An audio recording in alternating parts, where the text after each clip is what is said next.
আমি আসি। আমাদের গল্পগুলো যদি ভালো লেগে থাকে তাহলে অবশ্যই সাবস্ক্রাইব করে পাশে থাকবেন। ধন্যবাদ। আর আমি প্রিয়াঙ্কা। আমাদের গল্পগুলো যদি ভালো লেগে থাকে অবশ্যই আমাদের চ্যানেলকে সাবস্ক্রাইব করে পাশে থাকবেন।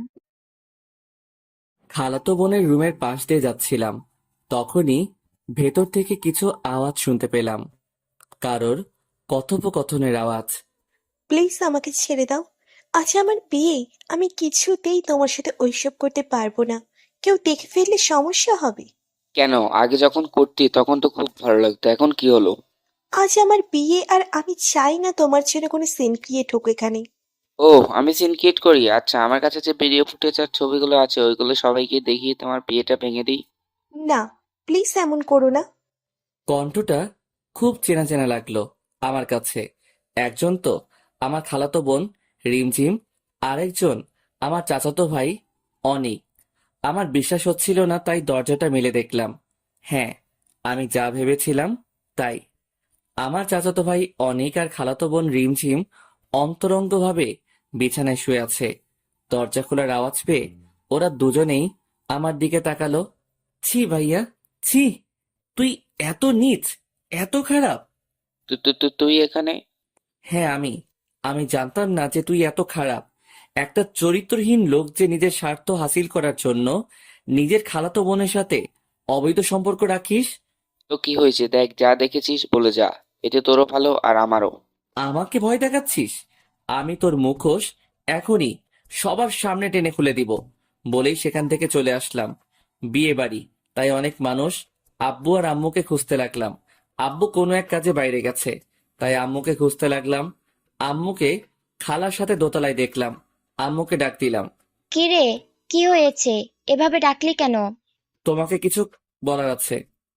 বল তাড়াতাড়ি। আম্মুকে সবটা বললাম। আম্মু সবটা শুনে বিশ্বাস করতে চাইলো না। পাশে যে খালা দাঁড়িয়েছিল সেটা খেয়াল করিনি। খালাও সবটা শুনে ফেলে। তুই প্রণাম করতে পারবি? পিছন থেকে হঠাৎ খালার কণ্ঠ শুনে চমকে উঠলাম। আরে খালা, তুমি কি প্রমাণ করতে বলছো?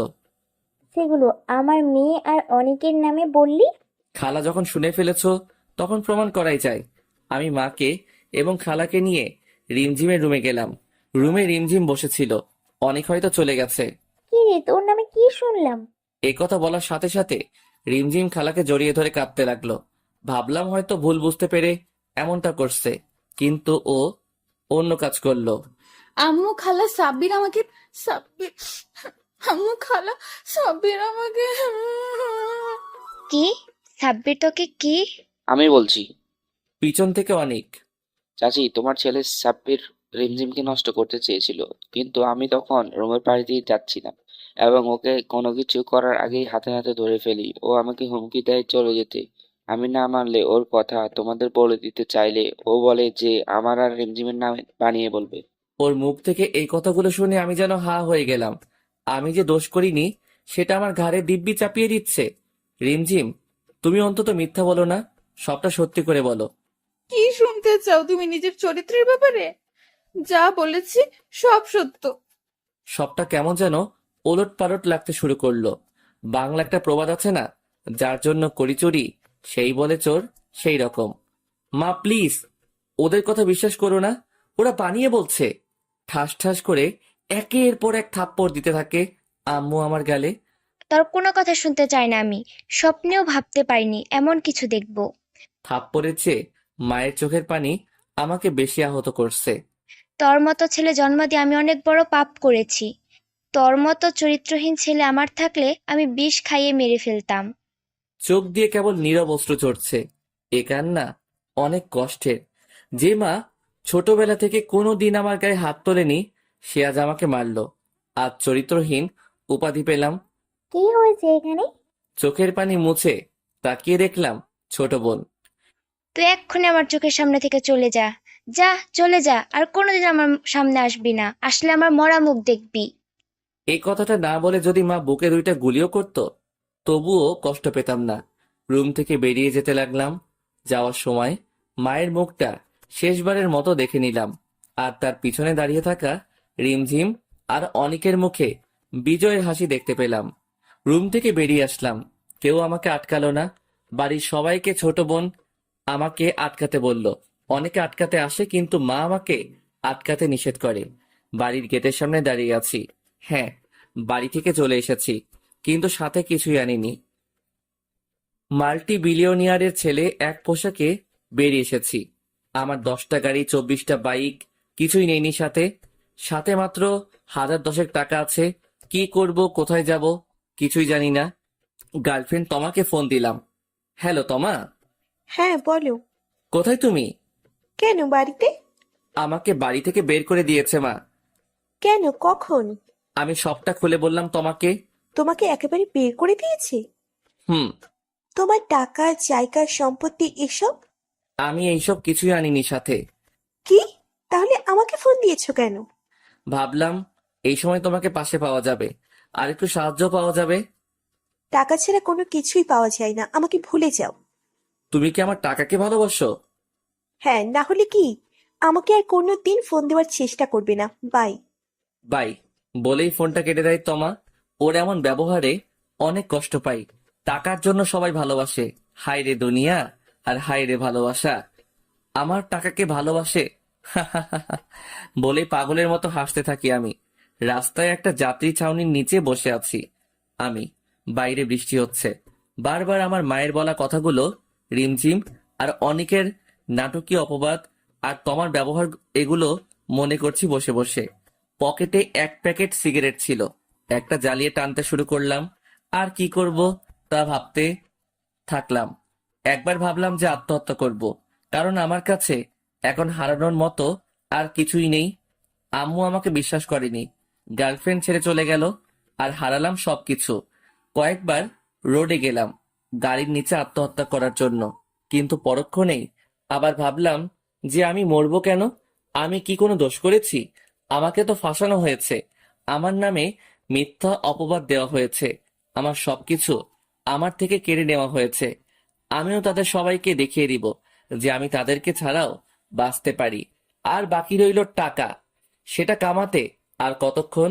সারা রাত যাত্রী ছাউনিতেই নির্ঘুম অভুক্ত সিগারেট টানতে টানতে কাটিয়ে দিলাম। সকালে উঠে মসজিদে গিয়ে নামাজ পড়ে নিয়ে একটা হোটেলে ঢুকে হালকা নাস্তা সেরে বেরিয়ে পড়লাম। আমাকে যে করেই হোক একটা কাজ জোগাড় করতে হবে। আমি আসার সময় কিছুই আনিনি সাথে, আর যে কোনো অফিসে কাজ করতে গেলে প্রয়োজন সার্টিফিকেট। তাই আমি ভার্সিটিতে গেলাম প্রয়োজনীয় সকল কাগজপত্র তুলে আনতে। দুপুর থেকে আমি এই পর্যন্ত প্রায় 34টার বেশি অফিসে ঘুরে এসেছি কাজের জন্য, কিন্তু কোনো কোম্পানি লোক নিচ্ছে না, নিলেও কোনো না কোনো বাহানায় না করে দিচ্ছে। রাস্তার সাইডে বসে আছি, হঠাৎ একটা গাড়ির সাইরেনের আওয়াজ শুনতে পেলাম। আমার সামনে একটি গাড়ি সাইড হলো, গাড়ির কাছ নামিয়ে একজন আমাকে ডাকছে। আমি চেহারা ভালো করে দেখতে পাচ্ছিলাম না, তাই সামনে গেলাম। যা দেখলাম তা আশা করিনি। আমার ছোটবেলার বন্ধু, কলেজ ফ্রেন্ড সৌরভ। কিরে দোস্ত, তুই এখানে কি করিস? তোদের বাসায় গিয়েছিলাম, জিজ্ঞেস করলাম তোর কথা, যে বলল তুই নাকি মরে গেছিস। আর বলিস না দোস্ত, জীবনটা বেদনার, অনেক বড় কাহিনী, তোকে পরে এক সময় বলবো। এখানে এসেছিলাম চাকরির জন্য। তুই চাকরি করবি কেন? তোর কি টাকার অভাব পড়েছে?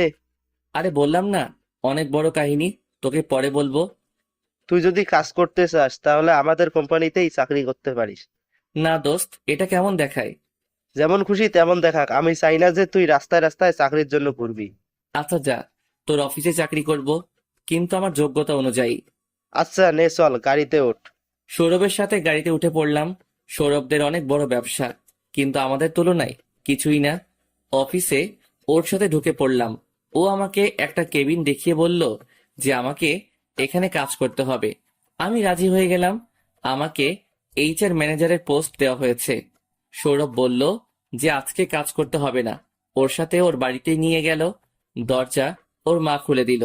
বীর বাবাজি, আজ কি মনে করে আমাদের বাড়িতে পায়ের ধুলো পড়লো? আরে আন্টি, কি বলেন না, আমার আবার পায়ের ধুলো? আরে বাবা, তুই তো আসিস না, সেই গত মাসে একবার এসেছিলি। তোর মা বাবা সবাই ভালো আছে? মানে? আরে মা, ওকে কি গেটেই দাঁড় করিয়ে রাখবে নাকি ভিতরে আসতে দেবে? আরে আমি ভুলেই গেছিলাম, আয় বাবা ভেতরে আয়। হ্যাঁ আন্টি, সবাই ভালো আছে, আমি ছাড়া। ভেতরে গেলাম।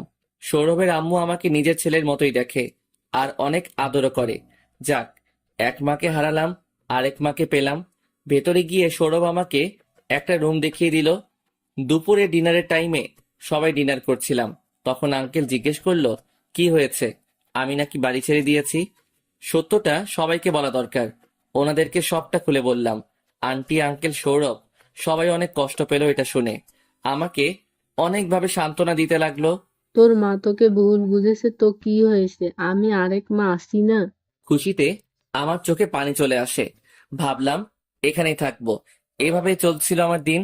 অফিস, বাড়ি আর সৌরভ, এদের নিয়ে আমার জীবন। এভাবে চলে গেল কয়েক মাস। কিছু টাকা জমিয়ে ফেলেছিলাম। সৌরভদের অফিসে কাজ করে আঙ্কেল আমাকে কাজ করতে মানা করে, কিন্তু তবুও আমি করি। ভাবলাম একটা বিজনেস ম্যানেজমেন্ট কোর্স করে আসি বাইরে থেকে, তারপর নিজেই একটা ব্যবসা করব। আজ বাইরে যাচ্ছি। কানাডাতে 5 মাস কেটে গেছে, কিন্তু মা এর মধ্যে আমার সাথে একবারও যোগাযোগ করেনি। আর বাকি রইল পরিবার। ওরা আম্মুর আদেশের বাইরে এক পাও নড়ে না। আব্বুও আম্মুকে ভয় পায়, প্লেন ছেড়ে দিয়েছে। এয়ারপোর্টে আঙ্কেল, আন্টি আর সৌরভ এসেছিল আমাকে এগিয়ে দিতে। অবশেষে কানাডার মাটিতে ল্যান্ড করলাম। কানাডায় সময় ভালোই কাটছিল। পড়ালেখা আর নিজেকে নিয়ে অনেক ব্যস্ত হয়ে পড়েছিলাম। এর পাশাপাশি পার্ট টাইম জবও করতে লাগলাম। 8 মাসের কোর্স ছিল, যেটা কমপ্লিট হতে সময় লাগবে। আমি 8 মাস পর আজ দেশে ফিরছি। কোর্সটা কমপ্লিট হয়ে গেছে। কাউকে জানাইনি যে আজ ফিরছি। সোজা সৌরভদের বাড়িতে গেলাম, কারণ আমার আপনজন বলতে এরাই আছে। কিন্তু গেটে তালা দেওয়া। দারোয়ানকে জিজ্ঞাসা করলাম। দারোয়ানের জবাব শুনে আমি অনেক বড় শকড হলাম।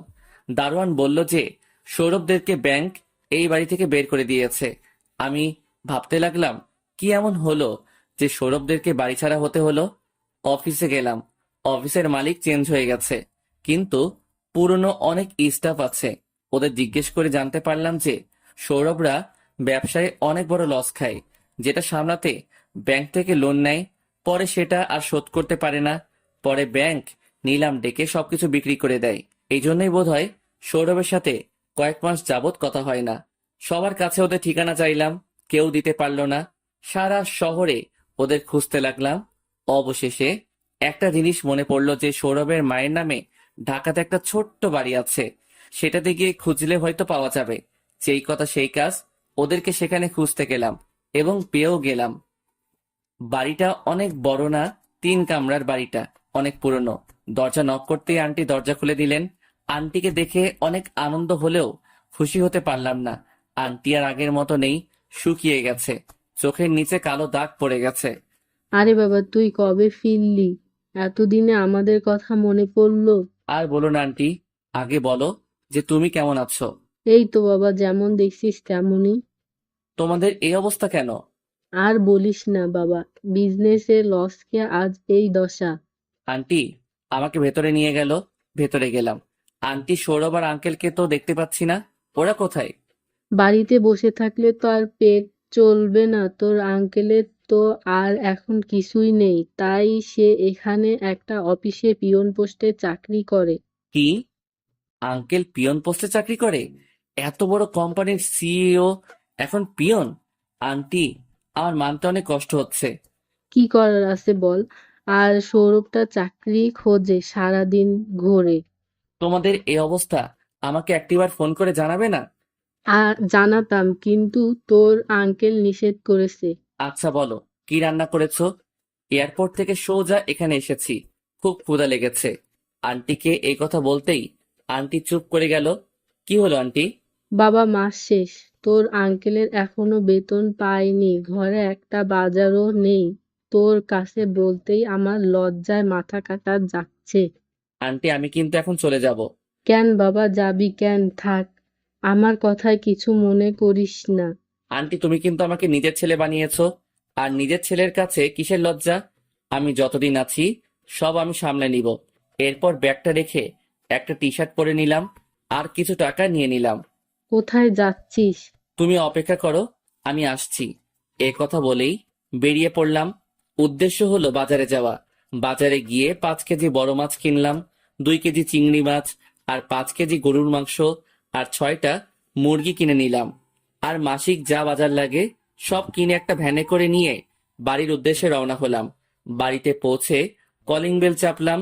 কিরে কোথায় চলে গেছিলি? আর বলো না, সামান্য কিছু কেনাকাটা করতে। এই কথাটা বলেই আমি সরে দাঁড়ালাম। ভ্যানওয়ালা ভাই সব ভেতরে নিয়ে যাচ্ছে। কিরে বাবা এত বাজার কেন? আমার বাড়ি, আমি বাজার করব, তুমি বলার কে? তাই বলে এত? আন্টি তোমরা কি খাও না খাও সব আমি জানি। আমার এই সামান্য বাজার দেখে বলছো এত বাজার? ভ্যানওয়ালা বাজার নামিয়ে দিয়ে চলে যায়। আমি গোসল করে বসে বসে টিভি দেখছি, আর আন্টি রান্না করছে। আন্টি, হ্যাঁ বাবা, রান্নাঘর থেকে। আঙ্কেল আর সৌরভ আসলে বলো না আমি এসেছি, ওদের সারপ্রাইজ দিব। ওকে বাবা। একটু পরে আঙ্কেল আর সৌরভ আসে। আর বলো না, অফিস থেকে ফেরার পথে দেখি গাড়ি মুছার কাজ করছে। আমার ছেলে নাকি গাড়ি মুছবে, তাও আবার আমি বেঁচে থাকতে।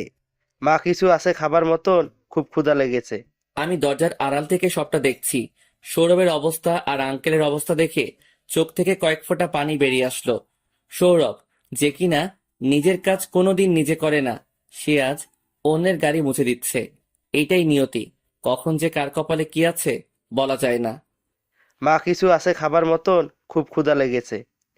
সৌরভ, আমি আসার সময় মুড়ি আর চানাচুর কিনে এনেছি, এগুলো খেয়ে ঘুমিয়ে পড়। না, আমি রান্না করছি তো, হাত মুখ ধুয়ে আয়। সৌরভ আর আঙ্কেল হাত মুখ ধুয়ে আসে। ঘরে তো বাজার নেই, তাহলে তুমি রান্না করলে কিভাবে? সেটা নিয়ে তোদের ভাবতে হবে না। আন্টি দুজনের পাতে ভাত বেড়ে দেয় আর মাংস দেয়। এগুলো কোথায় পেলে? আমি পিছন থেকে সৌরভের চোখে হাত দিয়ে আমি পিছন থেকে সৌরভের চোখ হাত দিয়ে ঢেকে ধরলাম। কে কে চোখ ঢেকে রেখেছে? সাব্বির, তুই? তুই সবসময় ধরে ফেলিস কিভাবে বলতো? আরে ভাই, তোর স্পর্শ আমি চিনি, কিন্তু তুই কখন এলি? এই তো কিছুক্ষণ আগে। ও, তাহলে তুই বাজার করেছিস? হ্যাঁ, আমার বাড়ি, আমি বাজার করেছি। তো কি মহাভারত অশুদ্ধ হয়েছে? আচ্ছা বস, খেয়ে নে, তুই তো এখনো খাসনি। হুম। আঙ্কেল আন্টি আর সৌরভের সাথে গল্প করতে করতে খাবার খেয়ে নিলাম। সৌরভের সাথে ঘুমাতে গেলাম। সকালে সৌরভ উঠে চলে যাচ্ছিল। কই যাস? কাজের খোঁজে। মানে? যেতে হবে না, তোর কাজ ঠিক হয়ে আছে। মানে? মানে পরে বুঝতে পারবি। সৌরভকে নিয়ে নাস্তা করে বেরিয়ে পড়লাম। বল, কি কাজ ঠিক করেছিস? আমরা একটা টেক্সটাইল ফ্যাক্টরি খুলবো। কিছু খাইছিস নাকি, গাঁজা জাতীয় কিছু? আরে তুইও না, আমি সিরিয়াস। টাকা পাবো কোথায়? এটাতে বেশি টাকা লাগবে না, আর যতটুকু লাগবে তার চেয়ে বেশি আছে আমার কাছে। একটা বিল্ডিং লাগবে রাস্তার পাশে, আর মেশিন কিনতে হবে, এবং আমাদের হাতে কিছু টাকা রাখতে হবে। তুই ওভাবে বললি যেভাবে কোটি কোটি টাকা লাগবে। হুম, জানি তো। আমার কাছে আছে 50 কোটি টাকার মতো। এত টাকা চলবে না। তাহলে দৌড়াবে। আমি আর সৌরভ একটা ফ্যাক্টরির মতো বাড়ি খুঁজতে থাকি। তারপর সারাদিন খুঁজে আমরা একটা বাড়ি পেয়ে যাই, যেটাতে ফ্যাক্টরি বানানো যাবে। দুপুর পেরিয়ে বিকাল হয়ে গেছে, কিন্তু দুজনেরই পেটে কিছুই পড়েনি। আমিও সৌরভ একটা রেস্টুরেন্টে যাই খাবার খেতে। রেস্টুরেন্টে প্রবেশ করে আমিও সৌরভ নিজেদের ইচ্ছা মতো খাবার অর্ডার করলাম। দুজনে খাবার খাচ্ছি, হঠাৎ সৌরভ আমাকে বলে, সাব্বির, সাব্বির দেখ, কি হয়েছে, কি দেখবো? পিছনে দেখ, তোর গার্লফ্রেন্ড তোমা আরেকটা ছেলের সাথে। আমি পিছনে তাকালাম, কিন্তু যা দেখলাম তা দেখে হৃদয়ের কিছু পুরনো কষ্ট নাড়া দিয়ে উঠল। তমা একটা ছেলের সাথে হাত ধরে রেস্টুরেন্টে ঢুকছে। ছেলেটাকে চিনতে আমার ভুল হলো না। আমাদের এসবি গ্রুপ অফ ইন্ডাস্ট্রিজের এসবি কনস্ট্রাকশনসের ম্যানেজারের ছোট ছেলে সে। ও আমাদের কোম্পানিতে কাজ করে। আমাদের সামনের টেবিলে এসে বসলো ওরা দুজন, কিন্তু তমা আমাকে দেখেনি। কি রে দোস্ত, তোর গার্লফ্রেন্ড অন্য ছেলের সাথে কেন? ওর সাথে তো তোর বিয়ের কথা পর্যন্ত হয়েছিল। আরে ভাই, সব কপাল। আমার কপালটা অনেক বড়, তাই সব আমার সাথে হয়ে থাকে। তবুও আল্লাহ যা করে ভালোর জন্যই করে। ওর সাথে তোর ব্রেকআপ হয়েছে? হুম, সেই দিনই, যেদিন আমি সব ছেড়ে চলে এসেছিলাম। আসলে ও আমার টাকাকে ভালোবাসতো, আমাকে না। দুজনেই খেয়ে দিয়ে উঠলাম, ওরাও খেলো। বিল দিতে কাউন্টারে গেলাম। আমি কার্ড বের করে বিল দিয়ে দিলাম। তমা আর ওর নতুন বিএফও আসলো বিল দিতে। তমা, আমি আজকে কার্ড ভুলে ফেলে এসেছি, তুমি বিলটা দিয়ে দাও। ওকে, নো প্রবলেম। তমা ব্যাগ থেকে কার্ড বের করলো, কিন্তু কার্ড সোয়াইপ করলো, কিন্তু কার্ড কাজ করছে না। ম্যাম, আপনার কার্ডে টাকা নেই। এটা কি করে সম্ভব? সেই দিনও তো দেখলাম কার্ডে 20 কোটি টাকা আছে। এই কার্ড তো আপনার না ম্যাম, এটার মালিকের নাম আফসান আহমেদ সাব্বির। হ্যাঁ, আমার কাজিনও, ওর কার্ড নিয়ে এসেছি। কি রে দোস্ত, ও তো তোর কার্ড ব্যবহার করছে। লাভ নেই, আমি সব টাকা মার অ্যাকাউন্টে ট্রান্সফার করে দিয়েছি। দেখ, ওরে মজা দেখাই। কি করবি? খালি দেখ। সৌরভ ওদের দিকে এগিয়ে গেল। কেমন আছো তোমা? ভালো, তুমি সৌরভ না? ও, তাহলে চিনতে পেরেছ। আচ্ছা, একটা কথা বলবা, সাব্বির তোমার কোন জন্মের কাজিন যে ওর কার্ড ব্যবহার করছো? তমা কি বলবে ভেবে পাচ্ছে না। আসলেই তো কি বলবে। ম্যানেজার সন্দেহজনক দৃষ্টি নিয়ে তোমার দিকে চেয়ে আছে। মানে আমি তো ওইটা বলি নাই। ম্যাম, আপনি কি কার্ড চুরি করে এনেছেন? যদি করে থাকেন তাহলে আমি এক্ষুনি পুলিশ ডাকবো। আরে কি বলছেন কি? আমি চুরি করতে যাবো কেন? আমাকে দেখে কি চোর মনে হয়? তাহলে অন্য একজনের কার্ড ব্যবহার করছেন কেন? কার্ডে টাকা নেই, আবার বলছেন কাজিন, এখন বলছেন না। আসলে হয়েছে কি, আমি দূর থেকে সব দেখছিলাম আর অনেক মজা লাগছিল। দেখি কি হয় শেষ পর্যন্ত। তমা ওর বফের দিকে করুণ দৃষ্টিতে তাকায়। সে কাকে যেন ফোন দিয়ে বিকাশে টাকা এনে দেয়। তমা হোটেলের বাইরে আসে আর ম্যানেজারকে অনেক কিছু বুঝিয়ে সৌরভ কথা পেঁচাচ্ছে আর তমা খালি ফেঁসে যাচ্ছে। হোটেলের সবাই তমাকে চোর ভেবেছে। বাইরে বেরিয়ে ওই ছোট লোকের বাচ্চা, আজকে সবার সামনে অপমানিত হলাম। বয়, আসলে তুমি কার কার্ড ব্যবহার করেছিলে? তোমার জানতে হবে না, এক ছোট লোকের বাচ্চার কার্ড। কে সে? যে ছোট লোক যার কার্ডে 20 কোটি টাকা থাকে, আমি তাকে দেখতে চাই।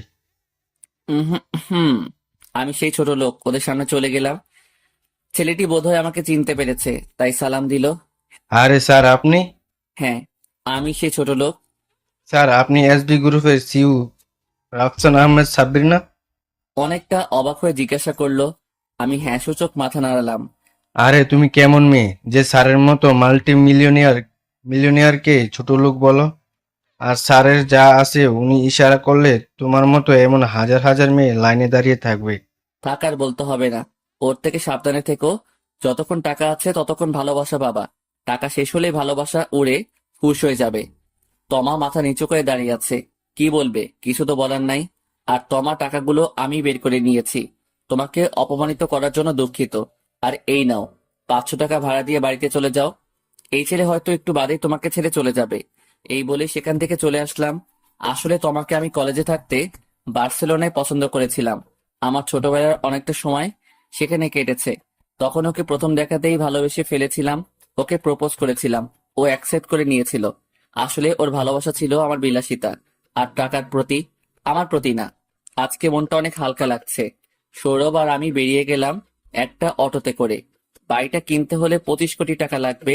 আমরা বলেছি কালকে যাব এবং ফুল পেমেন্ট করে দিব। আমার অ্যাকাউন্টে আছে 50 কোটি টাকার মতো। কিছুটা এই কয়দিনে ইনকাম করেছি, আর বাকিটা আমার স্কলারশিপের টাকা। আমার বাবার 1 টাকাও আমি এখন পর্যন্ত খরচ করিনি।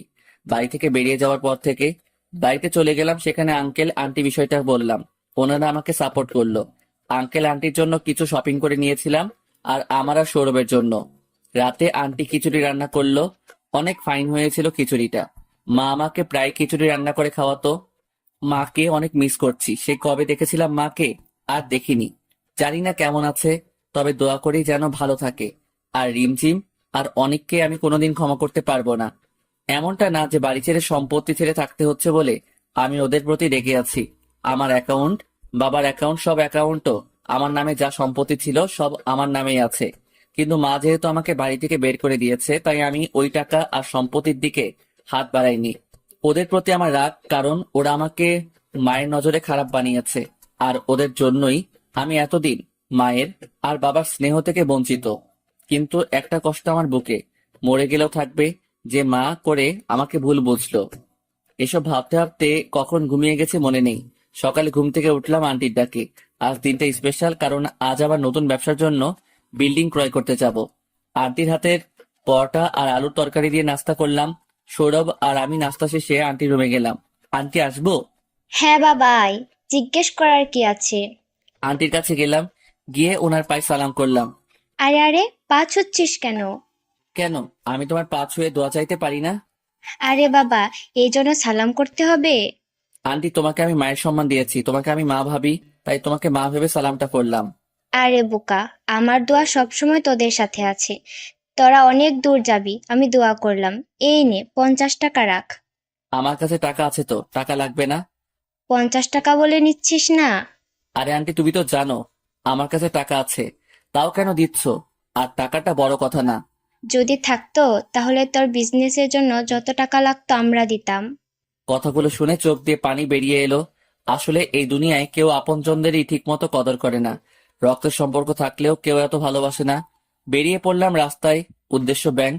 ব্যাংক থেকে টাকা তুলে তারপর বাড়ির মালিকের থেকে বাড়িটা কিনতে হবে। ব্যাংকে পৌঁছে টাকা তুললাম 38 কোটি। এই টাকায় দাবি করেছে বাড়ির মালিক। আর বাড়িটা মানে যে প্রপার্টিটা আমরা কিনবো, সেটা ইন্ডাস্ট্রিয়াল কাজের জন্য একেবারে পারফেক্ট। আর অনেকটা জায়গা জুড়ে। আমরা চাইলে পরে নতুন বিল্ডিং করে ফ্যাক্টরিও বানাতে পারবো। উনি আমাদের ওনার বাড়িতে যেতে বলেছেন। ওনার বাড়িটা শহর থেকে অনেক ভেতরে, অনেক নিরিবিলি। রাস্তা দিয়ে যেতে হচ্ছে, তার উপরে এতগুলো টাকা। সিএনজি দিয়ে যাচ্ছিলাম, কিন্তু হঠাৎ সিএনজিওয়ালা গাড়ি থামিয়ে দিল। আর কিছু লোক ছুরি ও বন্দুক নিয়ে আমাদেরকে ঘিরে ধরলো। এই ভাই, আপনি এখানে গাড়ি থামালেন কেন? আর ওনারাই বা কারা? তোর প্রশ্নের কোনো জবাব দিতে পারবো না। সেই ব্যাংক থেকে তোকে ফলো করছি। তোর ব্যাগ দেখে মনে হচ্ছে কোটি টাকার মতো আছে, তাই এখানে নিয়ে আসলাম। ভাই, দয়া করে এমন করবেন না। অনেক কষ্টের টাকা, একটা কাজের জন্য নিয়ে যাচ্ছি। এমন করবেন না ভাই। কান্নাকাটি করে লাভ নাই। আমি তোর কোনো জন্মের ভাই লাগি না, তাই আমার কাছে আকুতি মিনতি করে কোনো লাভ নেই। আমাদের বন্দুক দেখিয়ে গাড়ি থেকে নামালো ওরা। মনে হচ্ছে ছিনতাইকারী। গাড়ি থেকে নামিয়ে ওরা টাকার ব্যাগটা কেড়ে নিল। এতগুলো বন্দুক আর ছুটির সামনে আমাদের হিরোগিরি চলবে না। আমরা কোনো সিনেমার হিরো না যে ঢিসুম ঢিসুম ফাইট করব। ওরা আমাদের নামিয়ে বেঁধে ফেলে চলে গেল টাকা নিয়ে। আসলে অভাগা যেদিকে চায় সাগর শুকিয়ে যায়, সে অবস্থায় আমাদের। একে তো এত কষ্ট, দুঃখের মাঝে একটা স্বপ্ন দেখতে শুরু করেছিলাম, সেটাও মুহূর্তে শেষ হয়ে গেল। রাস্তায় ঘন্টাখানেক পড়েছিলাম, পরে অনেক চেষ্টায় বাঁধন খুলতে সফল হলাম। রাস্তায় বসে বসে ভাবছিলাম কি করা যায়। চোখ দিয়ে টপ টপ করে পানি ঝরছিল। সৌরভও কান্না করছিল বাচ্চাদের মতো। ও আর আমি যে স্বপ্ন দেখছিলাম, সেটার আর কোনোদিন হয়তো সম্ভব হবে না। দোস্ত, ওই লোকটা তো আমাদের আশায় বসে আছে। হ্যাঁ, চল ওনাকে বলে আসি যে আমরা প্রপার্টিটা কিনতে পারবো না। বাড়িটা বিশাল, মনে হচ্ছে বিয়ে বাড়ি হবে। হয়তো ডেকোরেশন দেখে মনে হচ্ছে যে এখানে একটা বিয়ের আয়োজন করা হয়েছে, কিন্তু বাড়িতে তেমন কাউকে দেখতে পেলাম না। যাই হোক, খুঁজে দেখি কেউ আছে কিনা। আরে, বাড়িতে বোধহয় মালিক নেই। কিন্তু এরকম একটা বাড়িতে যেখানে সব সাজানো, সেখানে কেউ থাকবে না, এটা কোনো কথা? সেটাই মনে হয়। বাড়িটা শহর থেকে একটু ভেতরে, তাই হয়তো মানুষজন কম এখানে। এই, আপনারা এখানে কি করতেছেন? জানেন না এটা প্রাইভেট প্রপার্টি? এখানে অনুমতি ছাড়া ঢোকার সাহস পেলেন কোথায়? আর অনুষ্ঠান আর হবে না। হঠাৎ করে একজন বৃদ্ধ মতো লোক আমাদের সামনে এসে উপরের কথাগুলো বললেন। দেখে মনে হচ্ছে মালি হবে হয়তো। আমাদের আপনি ভুল বুঝছেন, আমরা অনুমতি নিয়ে এসেছি। এখানকার মালিক আমাদেরকে আসতে বলেছেন, কিন্তু ওনাকে তো দেখতে পাচ্ছি না। ও দুঃখিত, আসলে উনি বাড়িতেই উপরের তলায় আছেন। ওনার মেয়েকে বিয়ের আসর থেকে এখানকার ল্যান্ড মাফিয়া কিডন্যাপ করেছে, তাই উনি অনেক টেনশনে আছেন। কি? ল্যান্ড মাফিয়া ওনার মেয়েকে কিডন্যাপ করেছে? উনি পুলিশ না মেয়ে, এখানে বাড়িতে বসে কি করছেন? আমি আপনাদের এত কিছু বলতে পারবো না। কিছু জানার থাকলে আপনারাই জেনে নিন। উনি দোতলায় আছেন। লোকটির কথা মতো আমি আর সৌরভ দোতলায় গেলাম। একটা রকিং চেয়ারে বুড়ো লোকটি বসেছিলেন। আসসালামু আলাইকুম। উনি হয়তো শুনতে পাননি, তাই আবার সালাম দিলাম। উনি খানিকটা না অনেকটা একটু হকচকিয়ে উঠলেন। আসলে টেনশনে থাকলে যা হয় আর কি। আঙ্কেল, আমরা দুজন এসেছিলাম। ও, তোমরা এসেছো, বসো বাবারা। আঙ্কেল, আমি বলতে চেয়েছিলাম যে আমরা যে বলছিলাম বাড়িটা কিনবো, সেটা আর কেনা হবে না। আরে কি হবে বাড়ি বিক্রি করে? যার জন্য বাড়িটা বিক্রি করব সেই তো নেই। আরে আঙ্কেল, আপনি পুলিশে যাচ্ছেন না কেন? যাবো কিভাবে? পুলিশকেও তো ওরা কিনে রেখেছে। ওরা এত ডেঞ্জারাস? হ্যাঁ। আচ্ছা, আমরা যদি আপনার মেয়েকে এনে দিতে পারি? কি? তোমরা পারবে? তোমরা যদি পারো তাহলে যা চাইবে তাই দেব। এই, তোর মাথা ঠিক আছে? কি থেকে কি বলছিস? আমি সাব্বিরকে সাইডে টেনে নিয়ে বললাম, তো কি হয়েছে? চেষ্টা করলেই বা ক্ষতি কি? তুই জানিস না ওরা কত বড় মাফিয়া? দেখা যাবে। আচ্ছা আঙ্কেল, আপনার মেয়ের একটা ছবি আর ওই মাফিয়ার কিছু ডিটেলস চাই, তাহলেই হবে। হ্যাঁ, অবশ্যই। বলেই উনি ওনার মোবাইলটা ঘাঁটতে লাগলেন। কিন্তু ওনার চোখে মুখে একটা আলাদা খুশি খুশি ভাব দেখতে পেলাম। হয়তো আমাদের ভরসা করেছেন বলে উনি আমাদের ছবিগুলো দিলেন। আর একটা অ্যাড্রেস দিলেন। ওনার বলা ঠিকানা মতো চলে গেলাম। আন্টির দেওয়া 50 টাকা ছিল পকেটে, সেটা দিয়ে গাড়ি ভাড়া দিলাম। আর জায়গাটা বেশি একটা দূরে না, তাই পৌঁছে গেলাম। চারিদিকে করোনা আতঙ্ক, এর ভিতরে সৌরভ আমার ভিতরে আরেক আতঙ্ক ঢুকিয়ে দিয়েছে। একটা বিশাল মাঠের মাঝখানে একটা গ্যারেজের মতো, ওখানে হয়তো ওই মাফিয়া আছে। আর আঙ্কেলের মেয়েও। মেয়েটার ছবি দেখিনি এখনো, তাই খাম থেকে ছবিটা বের করলাম। অসম্ভব সুন্দর একটা চেহারা, চোখ ফেরানো দায়। ছবিতে একটা মেয়ে হাসছে, আমি যেন মেয়েটির চোখের মাঝে হারিয়ে যেতে লাগলাম। আরে ছবিটা খেয়ে ফেলবি নাকি? আমার হুঁশ নেই, কোনো কথাই কানে যাচ্ছে না। আরে আমি কিছু বলছি, কেন যাচ্ছে তোর? বলে আমাকে একটা ধাক্কা দিল। হ্যাঁ হ্যাঁ, বল কি হয়েছে? ষাঁড়ের মতো চেঁচাচ্ছিস কেন? তুই কি ছবিটার ভিতরে ঢুকে যাবি নাকি? আরে এমনি। মনে হয় মেয়েটাকে পছন্দ হয়েছে। আরে তুই কি ঘটক নাকি, বিয়ে করিয়ে দিবি? তাহলে তোর পছন্দ হয়েছে? মানে না। আচ্ছা বাদ দে, বল মেয়েটাকে কিভাবে উদ্ধার করা যায় কোনো মারামারি ছাড়া। আমি কি জানি, তুই ভাব। আচ্ছা, পাশে একটা পুরনো হাসপাতাল না? কিন্তু দেখে মনে হচ্ছে। বন্ধু, তুই কি করবি? দেখ কি করি। হাসপাতালের পিছন দিয়ে ঢুকে পড়লাম ভেতরে। কিছু পুরনো জিনিস পেলাম, মাথায় একটা বুদ্ধি আসলো। সৌরভকে বললাম ডাক্তারদের মতো সাজতে। ও আমার কথা মতো ডাক্তার সাজলো। মানে একেবারে পিপিই এর ড্রেস পরে নিলাম, সাথে সার্জিক্যাল মাস্কও। কি করবি সেটা বল। আঙ্কেলকে ফোন দিয়ে বল একটা অ্যাম্বুলেন্স পাঠাতে। সৌরভ আমার কথা মতো ফোন দিয়ে বলল মিনিট 20-এর ভেতরে অ্যাম্বুলেন্স চলে আসলো। আমি ওকে পুরোটা প্ল্যান বুঝিয়ে দিলাম। তোর মাথায় এত বুদ্ধি কোথায় রাখিস? সব বাঙালি চিপা বুদ্ধি। একটা স্ট্রেচার নিয়ে ভেতরে ঢুকে পড়লাম। অ্যাম্বুলেন্সের আওয়াজ শুনে 2জন লোক বেরিয়ে আসলো। করোনা রোগী নিতে এসেছি, করোনা হাসপাতাল থেকে, সাইড দিন বলেই লোকটা ভয় ঢোক গিল। আমি আর সৌরভ ভেতরে ঢুকলাম। বোধহয় ডন মহাশয় এখানে নেই, চেলাপেলাদের রেখে গেছে। সবাই শুনুন আপনারা, সবাই হাসপাতালে যান। এই মেয়েটি করোনা পজিটিভ হয়েছে, তাই একে নিতে এসেছি। আর এর সংস্পর্শে যদি কেউ এসে থাকেন তাহলে দ্রুত নিকটস্থ হাসপাতালে যান। এই কথা বলার সাথে সাথে কয়েকজন অজ্ঞান হয়ে পড়ে গেল, আর মেয়েটিও অজ্ঞান হয়ে গেল। এই সুযোগে ওদের আরো ভয় পাইয়ে দিতে হবে, তাই আমি আরো ভয় দেখাতে লাগলাম। কয়েকজন দ্রুত বেরিয়ে গেল, হয়তো হাসপাতালের উদ্দেশ্যে, আর বাকিরা হাই হুতাশ করছে। আমি আর সৌরভ মেয়েটিকে স্ট্রেচারে শুইয়ে দিয়ে নিয়ে বেরিয়ে আসলাম। অ্যাম্বুলেন্সে উঠিয়ে দ্রুত ড্রাইভারকে গাড়ি চালাতে বললাম। আর এদিকে আমরা লুঙ্গি ড্যান্স করছি, সবাইকে বোকা বানাতে পেরে। একটু বাদে মেয়েটির জ্ঞান ফিরল। একটু বাদে মেয়েটির জ্ঞান ফিরল। মেয়েটি আমাদের পিপিইতে দেখে ভূত ভেবে চিৎকার করলো। ওরে খোদা, মোরা ভূত না মানুষ! মাস্ক খুলে কথাটি বললাম। মেয়েটি শান্ত হলো আমার কথা শুনে। কিন্তু আমি অ্যাম্বুলেন্সে কেন? সত্যিই কি আমার করোনা হয়েছে? আমি কি বলবো জানি না, মেয়েটির দিকে তাকিয়ে আছি এক নজরে। আরে না, ওইটা তো আমাদের, সরি। এই যে সাব্বিরের চেপা বুদ্ধি, আপনাকে ওখান থেকে বের করে আনার জন্য। মানে বিনা রক্তপাতে শত্রুদের অজ্ঞান করার নিনজা টেকনিক। মেয়েটি সৌরভের কথা শুনে খিক খিক করে হাসতে লাগলো। ওর হাসি দেখে আমি ঘায়েল। এরকম সুন্দর করে কেউ হাসতে পারে আজ জানলাম। এই যে মিস্টার, আপনি এভাবে চেয়ে আছেন কেন? কিছু বলবেন নাকি বোবা? ইয়ে মানে মানে হচ্ছে আসলে। থাক, তোকে আর বলতে হবে না, আমি বলছি। আসলে ও একটু লাজুক তো, তাই কথা কম বলে। ও আচ্ছা, তো আপনারা আমাকে বাঁচালেন কেন? সৌরভ ওকে বলল কিভাবে ওর বাবার কথা শুনে আমরা এসেছি সেটা। এর মধ্যে আমরা মেয়েটির বাড়িতে চলে এসেছি। অ্যাম্বুলেন্সটা সোজা বাড়িতে ঢুকে গেল। আমরা মেয়েটিকে নিয়ে ওর বাবার কাছে গেলাম। মেয়েটির বাবা হয়তো নিজের চোখকে বিশ্বাস করতে পারছে না, আর আমাদের অক্ষত দেখে তো আরো অবাক হচ্ছেন। যেখানে পুলিশ সহ কেউ কিছু করতে পারলো না, সেখানে দুটি সাধারণ ছেলে কিভাবে এই অসাধ্য সাধন করলো সেটা ভাবছেন হয়তো। মা, তুই এসেছিস? আমি তো ভেবেছিলাম তোমাকে হারিয়ে ফেলেছি। আব্বু, তোমার লোকেরা যে এত বুদ্ধিমান সেটা নিজের চোখে না দেখলে বিশ্বাস করব না। তো ইয়াংম্যান, তোমরা কিভাবে ওকে আনলে? সৌরভ সবটা বলল ওনাকে। সবটা বলার পর উনি মাটিতে গড়াগড়ি খাচ্ছেন হাসতে হাসতে। একটু আগে যার মুখে কোনো হাসির চিহ্ন ছিল না, সে এখন হাসতে হাসতে মাটিতে গড়াগড়ি খাচ্ছে। তোমার বন্ধুর প্রশংসা করতে হবে।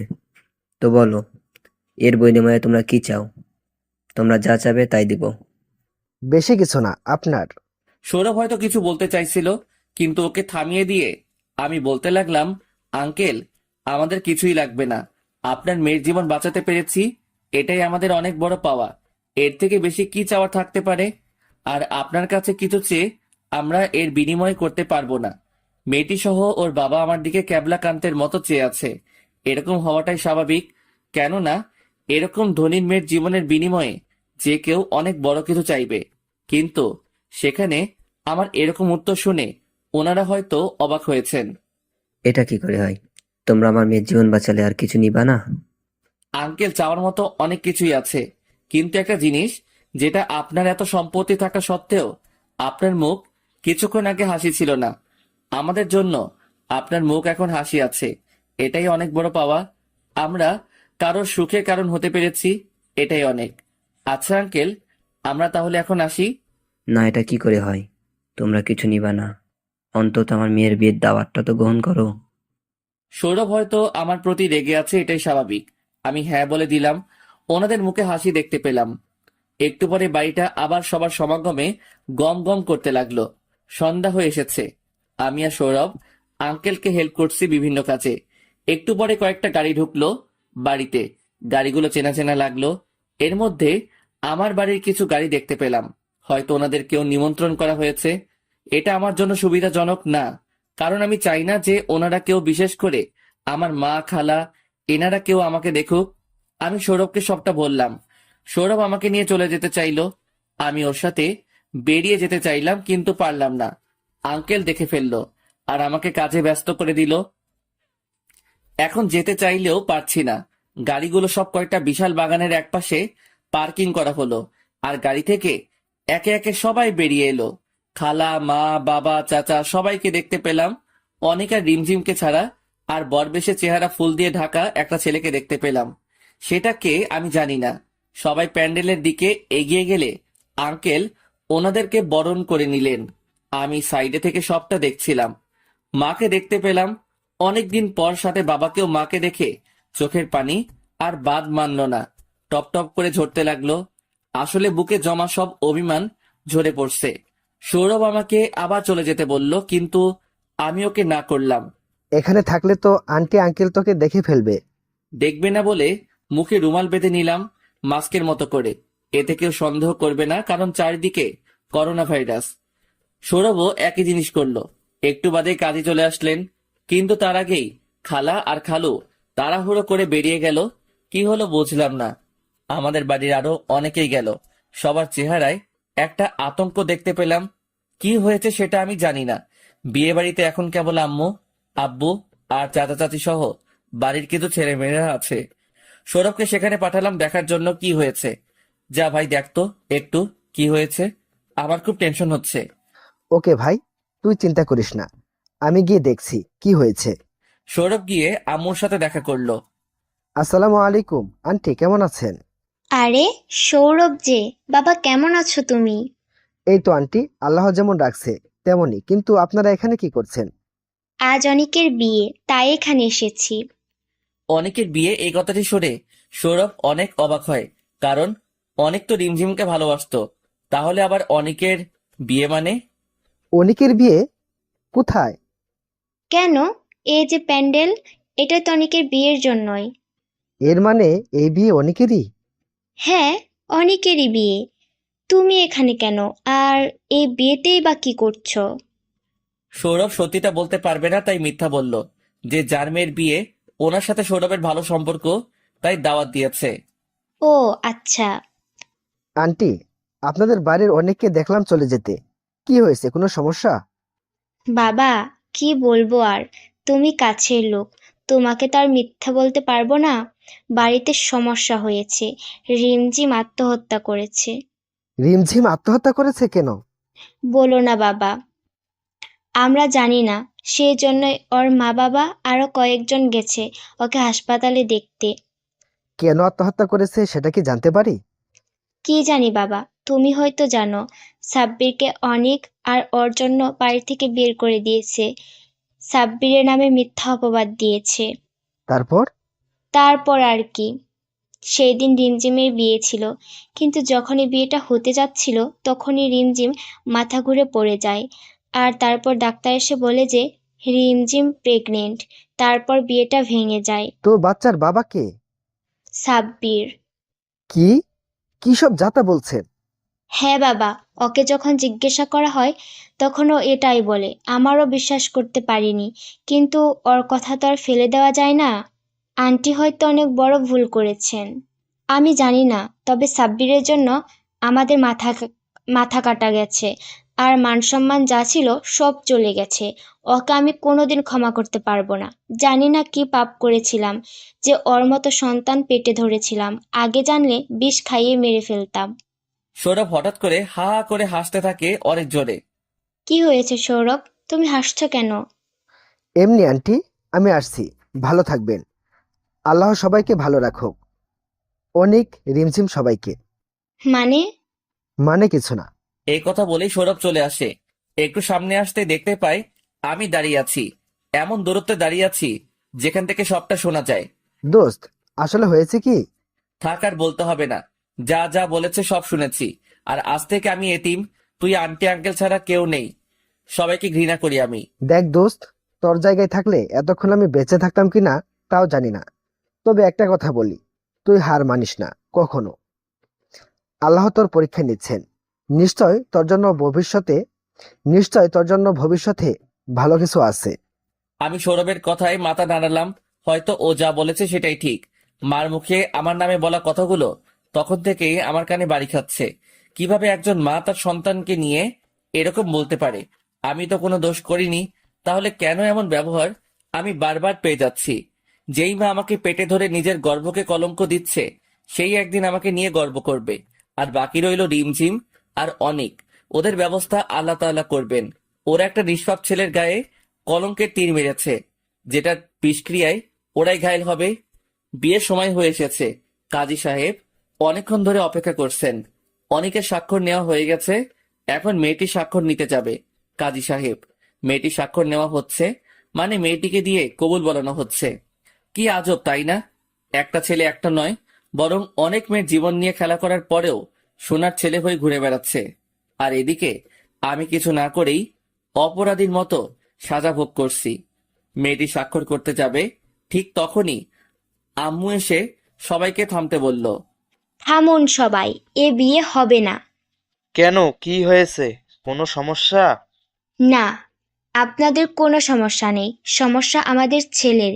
এই ছেলে আপনার মেয়েকে বিয়ে করার যোগ্যতা রাখে না। এর বউ বাচ্চা সব আছে, যেটা আমরা জানতাম না, মাত্র জানতে পারলাম। তাই আমরা চাই না যে ও আপনার মেয়ের জীবন নষ্ট করুক। আম্মু কি বলছে সব আমার মাথার উপর দিয়ে যাচ্ছে। এটা শুধু আমার ক্ষেত্রে না, সবার ক্ষেত্রেই। সবাই অবাক হয়ে গেছে আম্মুর কথা শুনে। সবচেয়ে বেশি অবাক হয়েছে অনিক, কারণ ও ভাবতে পারিনি এভাবে ওর মুখোশটা সবার সামনে আম্মু এভাবে খুলে দিবে। এটা দেখে আমিও অবাকের চরম পর্যায়ে আছি। চাচা এসে অনিকের সামনে দাঁড়ালো আর ঠাস ঠাস ঠাস ঠাস করে কয়েকটা চড় বসালো অনিকের গালে। জানোয়ার, এই জন্যই তোকে এত আদর যত্ন করে লালন পালন করেছিলাম। তোকে আমার ছেলে বলে পরিচয় দিতে ঘৃণা হচ্ছে। অনিক চোরে ধরা পড়ে যাওয়ার পর মুহূর্তে যেরকম মুখ করে সেইভাবেই দাঁড়িয়ে আছে। সৌরভ এসে আমাকে জিজ্ঞাসা করতে লাগলো যে কি রে ভাই, কি হলো? হঠাৎ করে পুরো খেলাটাই তো উল্টে গেল অনেকের। আমিও সেটাই ভাবছি। এইদিকে মেয়েটির বাবা বিয়ে ভেঙে যাওয়ায় মাথায় হাত দিয়ে বসে পড়েছেন। তিনি যেন হাঁপ ছেড়ে বাঁচলেন। এরকম একটা ছেলের কাছে নিজের মেয়েকে তুলে দিতে গিয়েছিলেন। মেয়েটি কান্না করছে বসে বসে। আম্মু আঙ্কেলের কাছে গেলেন। দেখুন, যা হয়েছে ভালোই হয়েছে। আপনি এগুলো শোনার পর কখনো আপনার মেয়েকে ওর মতো ছেলের হাতে তুলে দিতে পারেন না। আর আমি একজন মেয়ে হয়ে আরেকজন মেয়ের সর্বনাশ হতে দিতে পারি না। হ্যাঁ ভাইজান, আমার ছেলের চেয়ে 1000 গুণ ভালো ছেলে পাবেন আপনার মেয়ের জন্য। তাই দুঃখ করবেন না, আপনি কষ্ট পাবেন না। কষ্ট তো আমাদের পাওয়ার কথা, এরকম একটা ছেলেকে জন্ম দেওয়ার অপরাধে। বিয়ে বাড়িটা যেন একটা মরা বাড়িতে রূপ নিয়েছে। সবাই চুপচাপ, কেউ কানে কানে ফিসফিস করছে। আঙ্কেলকে আমি আর সৌরভ সান্ত্বনা দিতে লাগলাম, কিন্তু উনি কিভাবে সমাজে মুখ দেখাবেন আর কেউ ওনার মেয়েকে বিয়ে করবে সেটা নিয়ে হাই হতাশ করছেন। আঙ্কেল, আপনি এমন করবেন না। দেখুন, যা হয়েছে তাতে আপনারই ভালো হয়েছে। আঙ্কেল আপনার মেয়ের জন্য অনেক ভালো পাত্র পাবেন, তাই চিন্তা করবেন না। কে বিয়ে করবে আমার মেয়েকে? এরপর যদি ওর কোনো দোষ নাও থাকে তাও সবাই ওকে কলঙ্ক দেবে। আরে আঙ্কেল কি বলেন এসব? কি করবে বিয়ে?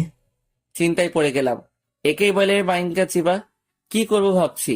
মেয়েটি অত্যন্ত রূপসী, এরকম বউ হোক কে না চাইবে। আর ওকে দেখে তো আমি প্রথম দেখাতেই সেই লেভেলের ক্রাশ খেয়ে বসে আছি। কিন্তু উনি কি আমার বর্তমান পরিচয়ে ওনার মেয়েকে আমার হাতে তুলে দেবেন? আপনি কি আপনার মেয়েকে আমার হাতে তুলে দেবেন? আমার না আছে গাড়ি, না আছে বাড়ি, না আছে কোটি কোটি টাকা। তাই আপনার কথা আমার কাছে কৌতুক ছাড়া আর কিছুই মনে হলো না। বাবা, এত কথা বলে তুমি আমাকে লজ্জা দিচ্ছ। টাকা পয়সা গাড়ি বাড়ি থাকলেই কেউ মানুষ হয় না। আর তোমার কাছে আর কিছু থাক বা না থাক, একটা অনেক বড় মন আসছে, যার থেকে মূল্যবান আর কিছু হয় না। তাই আমার মেয়েকে তোমার কাছে বিয়ে দিতে পারলে আমি অন্তত আনন্দিত হব। মরে গেলেও চিন্তা থাকবে না। আপনি ইয়ার্কি করছেন কি আঙ্কেল? আসলে আপনার মেয়ের সাথে আমাকে বিয়ে দিবেন? তুমি রাজি থাকলে এক্ষুনি এই মুহূর্তে। কি রে সৌরভ, কি বলিস? দোস্ত, আমার কিছু বলার নাই। তোর ইচ্ছাই আমার ইচ্ছা। আচ্ছা আঙ্কেল, আমি রাজি। তুমি রাজি বাবা? হ্যাঁ আঙ্কেল, আমি রাজি। আপনি বিয়ের ব্যবস্থা করুন। বাবা, তোমার হাতে আমার মেয়েকে তুলে দিতে পারলে সৌভাগ্য আমার। এই ছেলের থেকে বেশি পছন্দ আমার মেয়ের জামাই হিসাবে তোমাকে। আঙ্কেল চলে গেলেন সবকিছুর অ্যানাউন্সমেন্ট করতে। তখনই মাইকে অ্যানাউন্স করা হলো, আমন্ত্রিত সকল অতিথিবৃন্দকে জানাচ্ছি যে আজকে আমার মেয়ের বিয়ে হবে। আপনারা অনুষ্ঠান থেকে কেউ চলে যাবেন না। আঙ্কেল মাইকে অ্যানাউন্স করলো। একটু বাদে একটা ছেলে আর একটা মেয়ে আমাকে নিয়ে গেল সাথে করে। তারা আমাকে একটা রুম দেখিয়ে পাঞ্জাবি দিয়ে বলল রেডি হতে। আমি রেডি হয়ে নিচে চলে আসলাম। 3 তলা বাড়িটা অনেক বাংলা ছবি আর স্টার জলসা জি বাংলা নাটকের বাড়িগুলোর মতো। বাড়ির ভিতরে সবাই চলে এসেছে। যেহেতু করোনা পরিস্থিতি, তাই বেশি কজনকে দাওয়াত দেওয়া হয়নি। সবাই সবার থেকে দূরত্ব বজায় রাখছে। মানুষ কম এসেছে বললে ভুল হবে, অনেক মানুষ আছে এখানে। আমি সিঁড়ি দিয়ে নেমে চলে আসলাম। আঙ্কেল আমাকে সবার সাথে মিট করিয়ে দিলেন। সবাই আমাকে সাদরে গ্রহণ করলো, কিন্তু তবুও একটা জিনিস আমার মনে খটকা লাগছে, যে আমি তো রাজি, কিন্তু যাকে বিয়ে করতে চলেছি সে রাজি কিনা সেটাই জানা হয়নি। তাই আঙ্কেলকে ডাকলাম। হ্যাঁ বাবা, বলো, কোনো সমস্যা? না আঙ্কেল, শুধু একটা জিনিস জানার ছিল। হ্যাঁ বলো নিঃসংকোচে। যাকে বিয়ে করতে চলেছি সে রাজি তো এই বিয়েতে? সেটা নিয়ে ভেবো না, আমার পছন্দই ওর পছন্দ। আচ্ছা আঙ্কেল। একটু বাদেই কাজী বিয়ে পড়িয়ে ফেললো। বিয়ে সম্পন্ন, কিন্তু এখনো আমি আমার বউয়ের নামই জানি না। অনেক আজব তাই না? যেহেতু আমার এখন কোনো বাড়ি নেই, আছে যেটা আছে সেটা সৌরভদের বাড়ি। আঙ্কেল বলল এখানে থেকে যেতে, তাই আমি মানা করলেও উনি শুনবেন না। আমি আন্টি এবং আঙ্কেলকে ফোন দিয়ে সবটা বললাম। উনি আমার বিয়ের কথা শুনে অবাক হলেও অনেক খুশি হয়েছেন, কিন্তু একটু রাগও করেছেন বটে, না জানিয়ে করার জন্য। কিন্তু আমি কি করতে পারি? এখানে আমি নিজেই এখনো ভাবছি কি থেকে কি হয়ে গেল। আর আমার বাবা মা পরিবার কেউ জানতে পারলো না যে আমি বিয়ে করেছি। আর জানলেই বা কি, তারা তো পারলে আমাকে ছোটবেলায় মেরেই দিত। তারা আবার আমার বাবা মা নাকি? ঘন্টাখানেক আগেও আমি অবিবাহিত ব্যাচেলর ছিলাম, কিন্তু এখন বিবাহিত। সৌরভকে রুমে শুতে পাঠিয়ে দিল আঙ্কেল।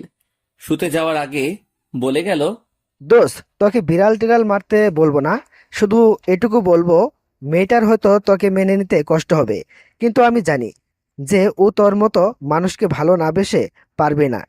একদিন না একদিন তোর কাছে ধরা দিবেই। দোয়া রইলো আজকের জন্য। এরকম বন্ধু পাওয়া ভাগ্যের ব্যাপার। সবার কপালে এমন বন্ধু জোটে না। আমি এখন ছাদে বসে আছি, ভাবছি বাসর ঘরে যাব কি যাব না। ব্যাপারটা কেমন যেন না। বিয়ে হতে চলেছিল একজনের সাথে, বাসর হবে আরেকজনের সাথে। আর আমিও বাসর ঘরে ঢোকার সাহস পাচ্ছি না। ভালোবেসেছিলাম তোমাকে নিজের সবটা দিয়ে, কখনো কোনো কিছুর কমতি অনুভব হতে দেইনি। যখন যা চেয়েছে তাই দিয়েছি, কিন্তু ওর ভালোবাসাটা আমার জন্য ছিল না, ছিল টাকার জন্য। আসলে টাকাই সব। এই জন্যই বোধহয় গ্রিকরা বলেছে money is the second god in this world. মানে টাকাই পৃথিবীতে দ্বিতীয় ঈশ্বর। আজব শোনালেও এটাই সত্য। টাকা থাকলেই সব পাওয়া যায়। এইসব আকাশ পাতাল ভাবতে ভাবতে হঠাৎ অনুভব করলাম গায়ে পানি পড়ছে। চারিদিকে তাকিয়ে বুঝতে পারলাম হালকা বৃষ্টি হচ্ছে। এখানে বসে থাকলে ভিজে যাব, আর ভিজলেই জ্বর আসবে, যেটা আমি একদম চাই না। তাই অনেক চিন্তা ভাবনা করে মনকে নানা কিছু বুঝিয়ে বাসর ঘরে ঢুকে পড়লাম। দরজা খোলাই ছিল, ভেতরটা অন্ধকার, জানালা খোলা। তাই হালকা বাতাস আসছে ভেতর থেকে। আমি রুমের লাইটটা জ্বালালাম। রুমের ভেতর কাউকে দেখতে পেলাম না। মেয়েটা গেল কোথায়? রুমে নেই তো কোথায় গেছে? আমি রুমে খুঁজতে লাগলাম কিন্তু পেলাম না। হঠাৎ বারান্দা থেকে আওয়াজ পেলাম। আমি কোন জিনিসটা না যে নিচে বা শোকেজে চিপাই খুঁজে পাবেন? আওয়াজটা সেই মেয়ের, থুকু, আমার বউয়ের। আমি বারান্দায় গেলাম। গিয়ে দেখলাম বারান্দায় দাঁড়িয়ে বাইরের দিকে তাকিয়ে আছেন। আমার বউ এখানে কি করছেন? ভিজে যাবেন তো, বৃষ্টি তো বেড়ে গেছে। ভেতরে চলে আসুন। আপনি যান, আমি আসছি। আমি সেখানে দাঁড়িয়ে রইলাম। বাইরের থেকে আলো এসে মেয়েটির মুখে লাগছে। বৃষ্টির পানির ফোঁটাগুলো মুক্তার মতো চিকচিক করছিল। মেয়েটিকে দেখে যে প্রথম দেখাতেই আমি প্রেমে পড়ে গেছিলাম, তাই আমি চাইবো যে সারা জীবন সবটা ভালোবাসা দিয়ে আগলে রাখতে। কিন্তু এই সৌন্দর্য আর চাকচিকের ভেতরেও একটা জিনিস স্পষ্ট লক্ষ্য করলাম যে মেয়েটির মুখটা মলিন হয়ে রয়েছে। মানে কোনো কারণে হয়তো মন খারাপ। এটাই স্বাভাবিক আজকের ঘটনার পরিপ্রেক্ষিতে। কিন্তু ওকে মন খারাপ করে থাকতে দেওয়া যাবে না। তাই ভাবলাম কিছু করা যাক। এই যে আপনার নামটা জানি কি? মেয়েটি চোখ বড় বড় করে তাকালো আমার দিকে। আপনি আমাকে বিয়ে করেছেন আর আমার নাম জানেন না? না তো। আসলেই জানেন না? না। আমার দিকে কতক্ষণ চেয়ে রইলো, তারপর হা হা হা করে মুক্তা ঝরা হাসি দিল। আপনি হাসছেন কেন? আমি কি এমন বললাম? আমি হয়তো প্রথম মেয়ে যার বর বাসরাতে তার নাম জিজ্ঞেস করেছে। ও আচ্ছা, জানি না, তাই তো জিজ্ঞাসা করছি। আমার নাম জান্নাতুল ফিহা, ঠিক আপনার মতোই। মানে? কিছু না, আপনার সাথে আমার কিছু কথা আছে। হ্যাঁ বলুন, কি বলতে চান? দেখুন, আপনাকে আমার মেনে নিতে কিছুটা সময় লাগবেই। প্লিজ আমার ওপর জোর খাটানোর চেষ্টা করবেন না। এইটুকুই? হ্যাঁ। আচ্ছা, আপনি এখন আমার স্ত্রী। আপনার ইচ্ছার বিরুদ্ধে আমি কোনোদিন আপনার কাছে যাব না, তাই নিশ্চিন্তে থাকতে পারেন। আমি জানতাম আপনি মানুষ মানুষ, তাই মানা করবেন না। ধন্যবাদ। আমি আমার জন্য কিছু সাধারণ কাপড় চোপড় আনিয়ে নিয়েছিলাম আঙ্কেলকে বলে। পাঞ্জাবি খুলে সেগুলো পরে নিলাম। জান্নাত বারান্দায় দাঁড়িয়ে রইল। আমি একবার ডাক দিলাম এবং ভিজতে মানা করলাম, কিন্তু আমার কথা না শুনে ভিজতে লাগলো। আমার আর কি বলার থাকতে পারে এখানে। একটা বালিশ নিয়ে সোফাতে শুয়ে পড়লাম। কিছুক্ষণের ভেতর চোখ বন্ধ হয়ে এলো, মানে ঘুমিয়ে পড়লাম। কিন্তু ঘুমটা বেশিক্ষণ স্থায়ী হলো না, কারণ একটা পড়ার শব্দে ঘুম ভেঙে গেল। চোখ মেলে চেয়ে দেখলাম খাটের সাইডে রাখা কাচের শোপিসটা পড়ে গেছে। আমি স্পষ্ট কারো গোঙানির আওয়াজ শুনতে পেলাম। সোফা থেকে উঠে গেলাম দেখার জন্য। বিছানাতে জান্নাতকে দেখতে পেলাম, জান্নাতি গোঙাচ্ছে। আমি বুঝতে পারলাম কিছু একটা সমস্যা হয়েছে, তাই ওর কপালে হাত দিলাম দেখার জন্য, কিন্তু কপালে হাত দিলাম না, গরম উনুনে, সেটা বুঝতে পারলাম না। জান্নাতের শরীর আগুনের মতো গরম হয়ে রয়েছে, মানে জ্বর এসেছে। বৃষ্টিতে ভেজার ফলেই জ্বর এসেছে। এখন আমি কি করব সেটা ভাবছি। এত রাতে ডাক্তার পাবো কোথায়? আর আমি তো তেমন কিছু জানিও না যে জ্বর এলে কি করতে হয়। শুধু মাকে দেখেছিলাম কাপড় ভিজিয়ে মাথায় পট্টি দিতে। আমিও সেটাই করলাম। একটা বাটিতে করে একটু পানি আনলাম, পকেট থেকে রুমালটা বের করে ওর মাথায় জল পট্টি দিতে লাগলাম। কিন্তু ওর জ্বর কিছুতেই কমছিল না। আমি অনেক ভয় পেয়ে গেলাম। ওর কিছু হয়ে যাবে না তো? সৌরভকে ফোন দিলাম, কয়েকবার রিং দিলাম, কিন্তু ধরলো না। হয়তো ঘুমিয়ে আছে। আবার দিলাম, এবার ধরলো। ওকে সবটা খুলে বললাম। ও বলল যে কয়েকটা কাঁথা দিয়ে শরীর মুড়ে দিতে, এতে করে শরীর ঘাম দিয়ে জ্বর চলে যাবে। আমিও সেটাই করলাম। কয়েকটা কাঁথা কম্বল যা পেলাম সব দিয়ে ওকে মুড়ে নিলাম। কিন্তু হঠাৎ ও আমার হাত ধরে টান দিল, আর আমি ওর উপরে গিয়ে পড়ল। আমি অনেক ভয় পেয়ে গেলাম। ওর কিছু হয়ে যাবে না তো? সৌরভকে ফোন দিলাম, কয়েকবার রিং হলো, কিন্তু ধরলো না। হয়তো ঘুমিয়ে আছে। আবার দিলাম, এবার ধরলো। ওকে সবটা খুলে বললাম। ও বলল যে কয়েকটা কাঁথা দিয়ে শরীর মুড়ে দিতে, এতে করে শরীরটা ঘাম দিয়ে জ্বর চলে যাবে। আমিও সেটাই করলাম। কয়েকটা কাঁথা কম্বল যা পেলাম সব দিয়ে ওকে মুড়ে দিলাম। কিন্তু হঠাৎ ও আমার হাত ধরে টান দিল, আর আমি ওর উপর গিয়ে পড়লাম। ওর মুখের কাছে আমার মুখ, ওর গরম নিঃশ্বাস আমার ঘাড়ে, গলায়, মুখে পড়ছে। কেমন যেন একটা অনুভূতি হচ্ছে। আমি সরতে চাইলাম, কিন্তু ও কোল বালিশের মতো আমাকে জড়িয়ে ধরলো। আমি নড়তে পারছিলাম না। অনেক শক্তি আছে মেয়েটার বলতে হবে। আর কিছুক্ষণ এভাবে থাকার পর আমার চোখ লেগে এলো। সকালে গালে অনেক জ্বলন অনুভব করলাম। মনে হয় কেউ আমাকে থাপড়াচ্ছে, কিন্তু আমাকে আবার থাপড়াবে কে? চোখ খুললাম, নিজেকে বিছানায় আবিষ্কার করলাম। গতকাল রাতের সবটাই মনে পড়ে গেল। আর আমার বিছানার পাশেই দেখতে পেলাম জান্নাতকে রাগী মুড নিয়ে দাঁড়িয়ে আছে। কেন সেটা বুঝতে পারলাম না। আর থাপ্পড়গুলো তাহলে আসল ছিল। এর মানে জান্নাত আমার গালে থাপ্পড় দিয়েছে। কিন্তু কেন? এই ছোট লোকের বাচ্চা, তোকে এত অনুরোধ করে বললাম যে আমার একটু সময় দরকার নিজেকে গুছিয়ে নিতে, কিন্তু তোর সহ্য হলো না। জান্নাত কেন এমন করেছে সেটা ভাবতে পারছি না। আমি তো কোনো অন্যায় করিনি, তাহলে হঠাৎ এমন করছে কেন? ওর কান্না দেখে আমার খারাপ লাগছে, কিন্তু আমি তো ওর কোনো ক্ষতি করিনি, না ধর্ষণ বা এরকম কিছু করার চেষ্টাও করিনি। তাহলে ও এমন বলছে কেন? ও আমাকে ভুল বুঝছে না তো? জান্নাত, আপনি শুনুন, আপনি যা ভাবছেন সেটা ভুল। কি ভুল? হ্যাঁ, ঠাস ঠাস আমার সাথে বিছানায় শুয়েছিলি সেটা ভুল, আমাকে জড়িয়ে ধরেছিলি সেটা ভুল। আরে আপনি... থাক, আমি আর কিচ্ছু শুনতে চাই না। যা করার তো করেছেন, আপনাকে আর কি বলবো, আপনি তো আমার স্বামী। এই বলে জান্নাত বেরিয়ে গেল। ওয়াশরুমে আমি বসে আছি, গাধা বনে গেছি এই ব্যবহারে। হঠাৎ মুচকি হাসতে হাসতে খুব জোরে শব্দ করে হাসতে লাগলাম। ছাদে চলে গেলাম। হাসতে হাসতে এক পর্যায়ে শব্দ করে কান্না করে দিলাম। ছেলেদের কান্না খুব বিদঘুটে দেখায়। চোখ দিয়ে অশ্রু ঝরতে লাগলো। আমি কি কুফা? নিজেই নিজেকে প্রশ্ন করলাম। বাড়ি থেকে মিথ্যা অপবাদে বিতাড়িত হলাম, এখন নিজের স্ত্রীর সাথে কিছু না করে ধর্ষক হয়ে গেলাম। আসলেই আমি কুফা। ভালো কাজ করতে গেলেও খারাপ হয়ে যাই, কিন্তু তাই বলে কি আমি খারাপ হয়ে যাব? না, আমি বদলাবো না। আমি আমার এই সত্তাকে ভালোবাসি। ভুল সবাই করে, সেটা একদিন তারা বুঝতে পারবে, কিন্তু যেন খুব দেরি না হয়ে যায়। চোখ মুখ মুছে নিচে নেমে এলাম। ডাইনিং টেবিলে যাওয়ার জন্য কাজের বুয়ার ডেকে গেল।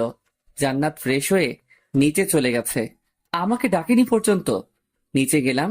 ডাইনিং প্লেসে সৌরভ, জান্নাত আর আঙ্কেল, সরি শ্বশুর মশাই বসে আছেন। সৌরভ, তোর খাওয়া শেষ হলে আমার সাথে চল, বাইরে যাব।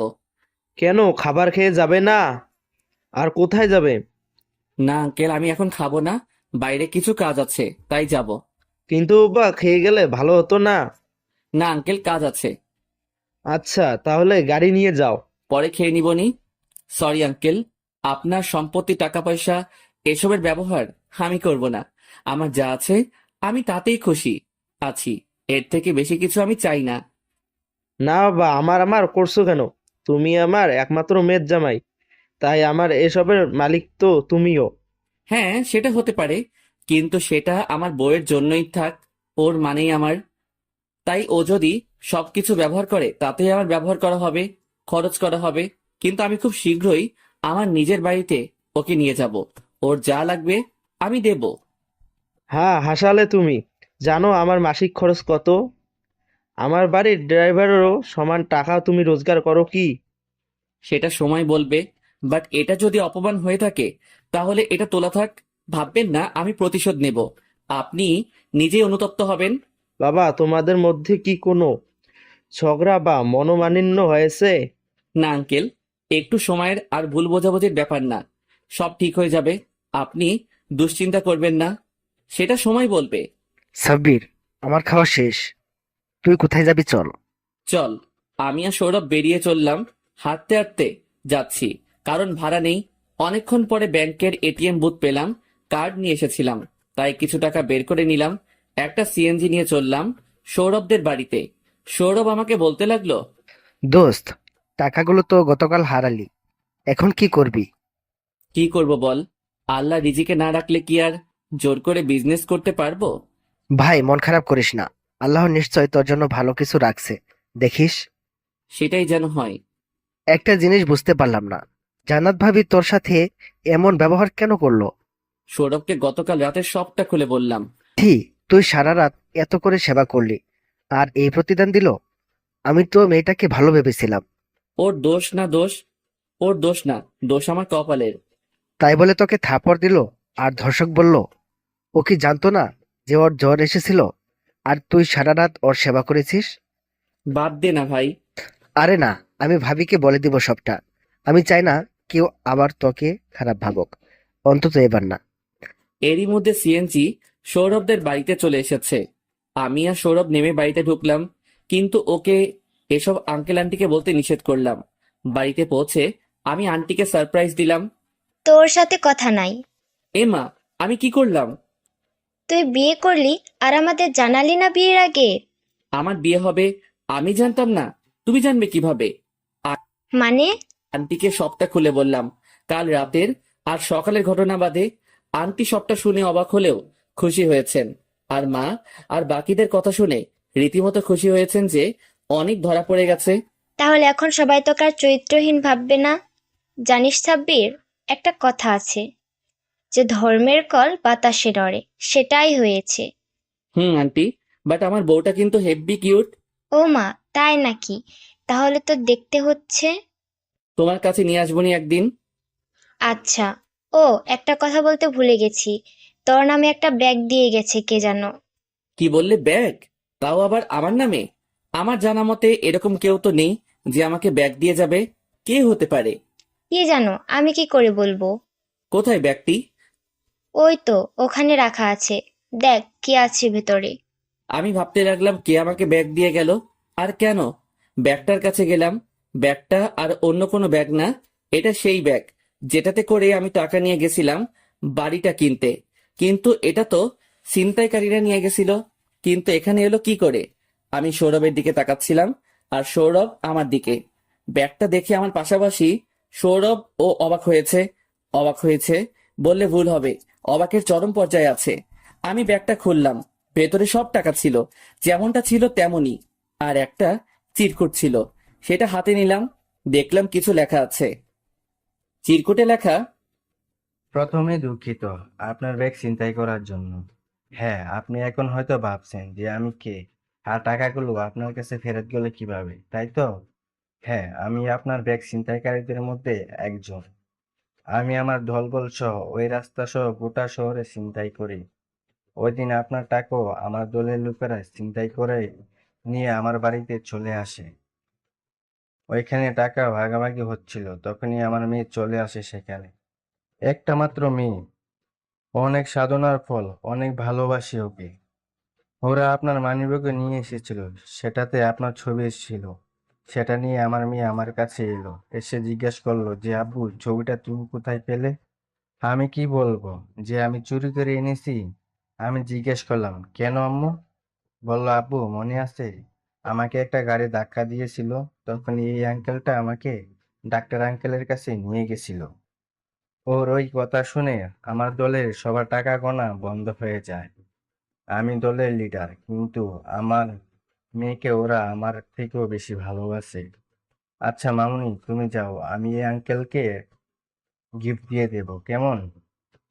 আমার দলের সবাই সিদ্ধান্ত নিল যে আপনাকে টাকাটা ফিরিয়ে দেবে, কারণ যে আমার মেয়ের জীবন বাঁচিয়েছে তার জীবন আমরা কিভাবে নষ্ট করি।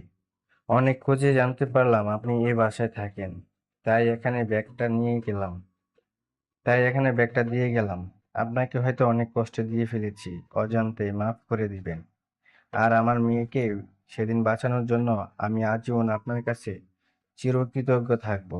যে কোনো প্রয়োজনে আমাকে ডাকতে পারবেন। ইতি, কৃতজ্ঞ চোর। আমি চিরকুটটা পড়ে সৌরভকে দিলাম, ও পড়লো পুরোটা। আমি একটা প্রফুল্ল হাসি দিলাম। একটা মেয়েকে বাঁচিয়েছিলাম একদিন, আজ তার পুরস্কার পেলাম। আসলে একটা কথা আছে, আপনি যদি কারো ভালো করেন তাহলে তার প্রতিদান কোনোদিন কোনোভাবে নিশ্চিত পাবেন।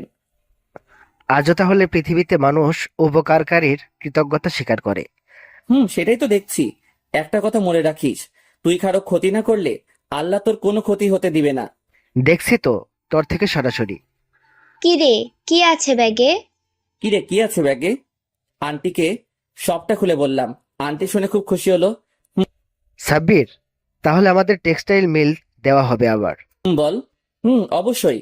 আন্টি এই খুশিতে জমজমাট খাওয়া দাওয়া হয়ে যাক। হ্যাঁ, অবশ্যই। কি খাবি বল? তেহারি পাক করো প্লিজ। আচ্ছা বস। মা, একটু তাড়াতাড়ি করো, আমরা বেরোবো। আচ্ছা বস। আন্টি অনেকক্ষণ যাবত রান্না করতে গেছেন, সৌরভ আর আমি টিভিতে টম এন্ড জেরি দেখছি। আসলে বড় হলেও আমাদের বাচ্চা স্বভাব এখনো যায়নি। সময় পেলেই আমরা কার্টুন দেখি। এইটা নিয়ে আম্মু আন্টি আমাদের অনেক খেপাতো।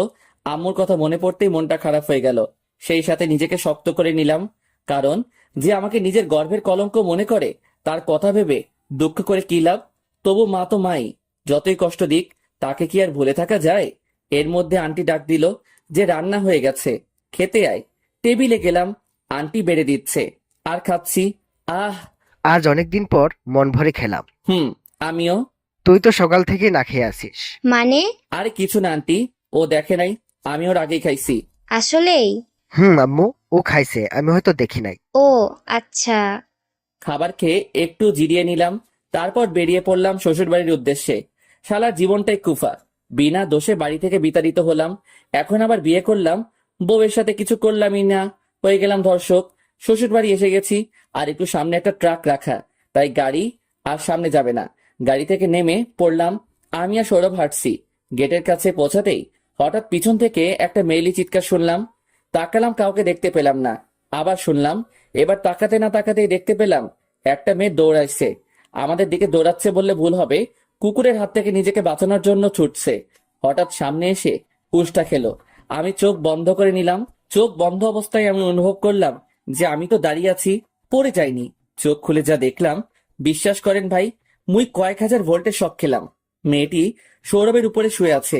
মেয়েটার ঠোঁট আর সৌরভের ঠোঁট গেঁথে গেছে একে অপরের সাথে। না, আমি সিদ্ধান্ত নিলাম এখানে কাবাবে হাড্ডি হয়ে লাভ নেই। মুই অন্যদিকে ঘুরে বাঁশি বাজাতে লাগলাম ঠোঁট দিয়ে। ওই শালা ওঠ। আরে তুই তো ঠিকই আছিস। আরে, এই আটার বস্তা আমার উপর থেকে সরা, দম আটকে আসছে। এই মিয়া, আমি আটার বস্তা হলে আপনি শুকনা হাড্ডি। সরি আফু, মাফ করে দেন। এই কাকে আপু বলছেন? আমাকে কিস করলেন, এখন আবার আপু বলা হচ্ছে? শরম করে না আপনার? আমার শরম করবে কেন? আমি কিস করিনি, আপনি জোরপূর্বক করাইছেন। ওই থাম তুই, আর আপনিও থামুন। এই যে ভাইয়া, আপনি তো সবটা দেখেছেন, আপনি কিছু বলেন। আমি কি বলবো? এখানে যা হয়েছে সেটা বলেন। যা হওয়ার হয়েছে, সব আল্লাহর ইচ্ছা, কিন্তু ব্যাপারটা রোমান্টিক ছিল। তুই এখানে রোমান্টিকতা খুঁজে পাস? এভাবে দিন দুপুরে একটা ছেলের ইজ্জত লুটে নিল একটা মেয়ে, আর তুই দাঁড়িয়ে দাঁড়িয়ে দেখলি?